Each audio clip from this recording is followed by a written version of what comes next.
আসন্ন ত্রয়োদশ জাতীয় নির্বাচনে কাতার প্রবাসীদের পোস্টাল ব্যালটের মাধ্যমে ভোট প্রদানে উৎসাহিত করতে এবং এই প্রক্রিয়া সম্পর্কে অবহিত করতে কাতারের বাংলাদেশ দূতাবাস এক মতবিনিময় সভার আয়োজন করেছে।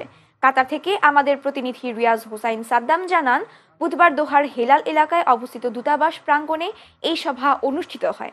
এ সময় প্রবাসীদের ভোটাধিকার নিশ্চিত করতে দূতাবাসের গৃহীত উদ্যোগ এবং পোস্টাল ব্যালট প্রক্রিয়ার বিভিন্ন ধাপ তুলে ধরেন কাতারে নিযুক্ত বাংলাদেশের রাষ্ট্রদূত মোহাম্মদ হযরত আলী খান। এছাড়া দূতাবাসের পক্ষ থেকে পোস্টাল ব্যালট প্রক্রিয়াকে আরও সহজ ও কার্যকর করতে প্রয়োজনীয় সহায়তার আশ্বাস দেওয়া হয়।